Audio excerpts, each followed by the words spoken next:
दोस्तों, देश में इस वक्त दो मामले बहुत ज़्यादा उठाए जा रहे हैं। दोनों के दोनों मामले वो बिहार के हैं। एक मामला खुद बिहार के मुख्यमंत्री का है। बिहार के मुख्यमंत्री ने एक मुस्लिम महिला का नकाब हाथ से पकड़कर नीचे खींच दिया। नकाब पहना हुआ था, उसको नीचे खींच दिया। एक और मामला है, वो भी बिहार का ही है। बिहार में एक मुस्लिम शख्स था, उसकी कुछ नफरती चिंटुओं ने पीट पीट कर हत्या कर दी। मोहम्मद अतर हुसैन, अभी एक हफ्ते पहले की ही बात है। ये वाला मामला भी बहुत ज़्यादा उठाया जा रहा है। सोशल मीडिया पर हर जगह ये मामला भी उठाया जा रहा है। एक हफ्ते पहले की बात है।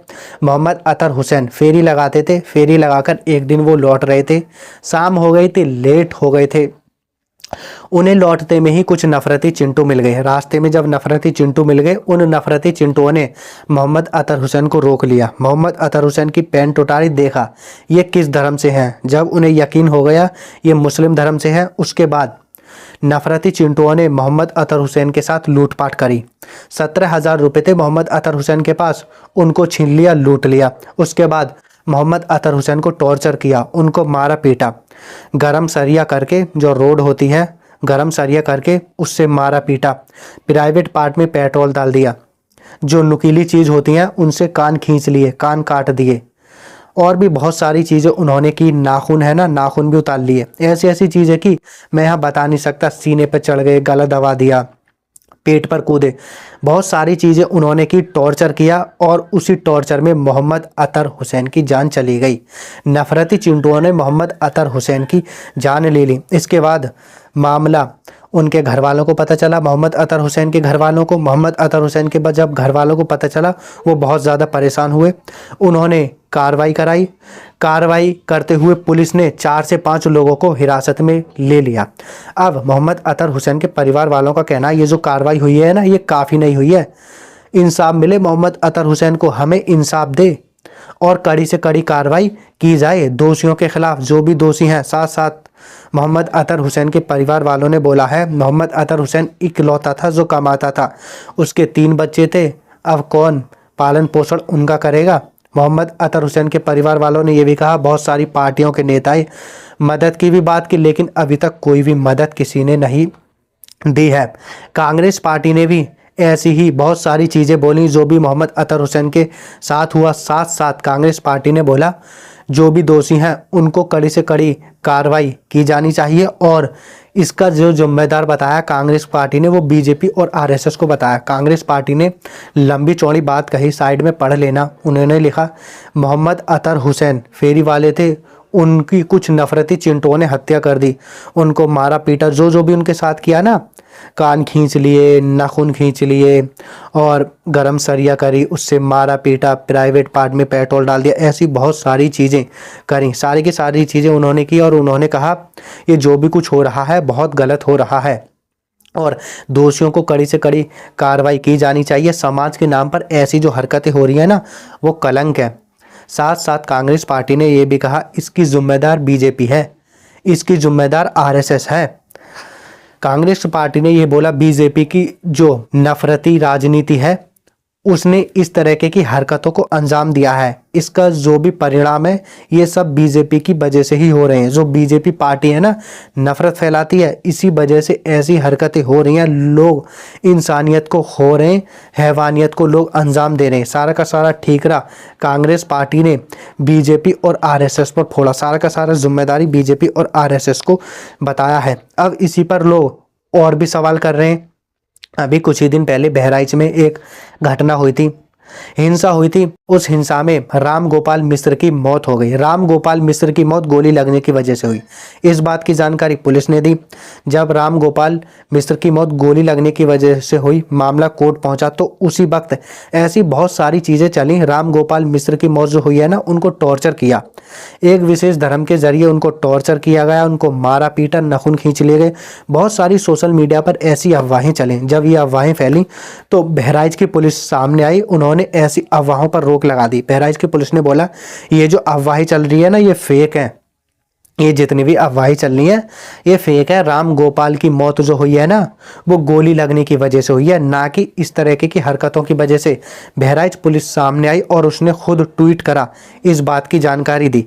अब जब ये अफवाहें चली, कोर्ट में मामला चल रहा था, तो कोर्ट के जज ने अभी 2-4 दिन पहले ही मामला सुनाया है अफवाह को ध्यान में रखते हुए।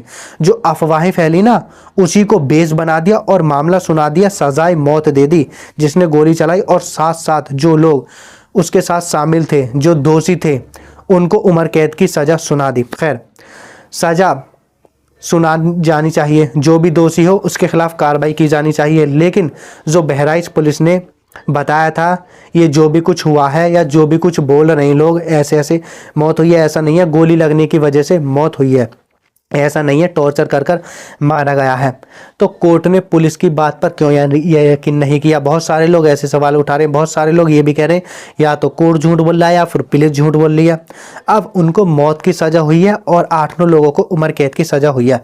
तो इसी पर लोग कह रहे हैं चलो वो तो ठीक है, सही है, दोषी थे, उन पर कड़ी से कड़ी कार्रवाई होनी चाहिए। टॉर्चर करके मौत हुई है, वहाँ भी मौत हुई लेकिन गोली लगने की वजह से, यहाँ तो टॉर्चर करके मौत हुई है। इसी वजह से जो दोषी हैं उनको फांसी की सज़ा होनी चाहिए। और इतना गंदा टॉर्चर किया, काफ़ी सारे लोग ऐसे भी सवाल उठा रहे हैं, सोशल मीडिया पर बहुत सारी बातें चल रही है। खैर, अभी क्या कुछ होता है, जो मोहम्मद अतहर हुसैन के परिवार वाले हैं वो इसी फिराक में बैठे हुए हैं, उन्हें इंसाफ मिले, सरकार उनकी मदद करे, सरकार या कोर्ट उनके साथ जो है इंसाफ करे, ऐसी गुहार वो सरकार से, कोर्ट से और पुलिस से लगा रहे हैं। खैर, आगे क्या होगा, लोग तो इंसाफ की ही मांग कर रहे हैं। जैसे राम गोपाल मिश्र के साथ हुआ, उनके साथ गोली लगी, उनके साथ गलत हुआ, मौत हो गई, लेकिन फिर भी उनके जो हो दोषियों को फांसी की सज़ा मिली। हाँ ठीक है, फांसी की सज़ा मिली, ऐसी ही सज़ा मोहम्मद अतहर हुसैन के दोषियों को मिलनी चाहिए। खैर, एक और मामला बहुत ज़्यादा सोशल मीडिया पर चल रहा है। बिहार के मुख्यमंत्री थे, एक प्रोग्राम में पहुंचे थे। दरअसल बिहार में 1283 डॉक्टरों की नियुक्ति होनी थी। उन्हीं के नियुक्ति पत्र देने के लिए नीतीश कुमार भी एक प्रोग्राम में पहुंचे। एक प्रोग्राम रखा हुआ था, वहीं पर नियुक्ति पत्र बांटे जाने थे। वहीं पर नीतीश कुमार बिहार के मुख्यमंत्री वहां पर पहुंचे, बिहार के डिप्टी सीएम भी वहां पर पहुंचे थे। एक एक करके डॉक्टर आ रहे थे, जिनकी नियुक्ति हुई थी वो अपना नियुक्ति पत्र लेकर जा रहे थे। एक मुस्लिम महिला डॉक्टर भी वहां पर पहुंची, बुर्का पहना हुआ था, चेहरे पर नकाब था। तो नीतीश कुमार ने हाथ से उस नकाब को पकड़कर नीचे खींच दिया। ऐसी वीडियो बहुत ज़्यादा आई और वायरल हुई। और जो नीतीश कुमार के पीछे बीजेपी के उप मुख्यमंत्री थे, नीतीश कुमार के भी उप मुख्यमंत्री सम्राट चौधरी, उन्होंने रोकने की भी कोशिश करी, लेकिन फिर भी बिहार के मुख्यमंत्री ने उसको पकड़कर नकाब को नीचे खींच दिया। अब इसी पर कई सारी पार्टियां सवाल उठा रही हैं। बिहार के मुख्यमंत्री नीतीश कुमार की मानसिक स्थिति खराब बता रही है, नीतीश कुमार से इस्तीफे की भी मांग कर रही हैं। बहुत ज़्यादा इस वक्त सोशल मीडिया पर नीतीश कुमार के खिलाफ माहौल बनाया हुआ है। कांग्रेस ने ट्वीट किया, कांग्रेस ने लिखा, ये देखिए ये बिहार के मुख्यमंत्री हैं, ये कैसी बेशर्मी है। एक बिहार का मुख्यमंत्री बिहार में सबसे ऊंचे पद पर बैठा है और वो इस तरह की हरकतें कर रहा। जब बिहार का मुख्यमंत्री बिहार में सबसे ऊंचे पद पर बैठा हुआ सबसे ज़्यादा पावरफुल आदमी ऐसी चीज़ें कर सकता है, तो बिहार में महिलाएं कैसे सेफ रहती होंगी, इस बात को आप समझ लो। साफ साफ नीतीश कुमार से उन्होंने ये भी कहा, नीतीश कुमार ऐसी बेहुदा हरकत के लिए माफ़ी नहीं है, तुरंत नीतीश कुमार इस्तीफा दें। कांग्रेस ने बड़ा आरोप नीतीश कुमार पर लगाया। कांग्रेस ने इसी चीज़ को लेते हुए नीतीश कुमार को घेर लिया और इस्तीफे की भी मांग कर दी। अब जो आरजेडी है, बिहार में मुख्य विपक्षी पार्टी है, तेजस्वी यादव की पार्टी, उसने भी नीतीश कुमार पर आरोप लगाए। आरजेडी ने बोला नीतीश कुमार की मानसिक स्थिति ठीक नहीं है, उनका दिमागी जो संतुलन है वो ठीक नहीं है। इसी पर बहुत सारे लोग नीतीश कुमार से सवाल भी पूछ रहे हैं, ये कैसे कर रहे हो, तुम्हारी मानसिक स्थिति क्या ठीक नहीं है, तुम्हारी उम्र 75 साल हो गया। बहुत सारी चीज़ें इस वक्त सोशल मीडिया पर चल रही हैं। खैर, आज की जो रिपोर्ट थी यही थी। इसी पर आप अपनी क्या राय रखते हैं हमें कमेंट में ज़रूर बताएं।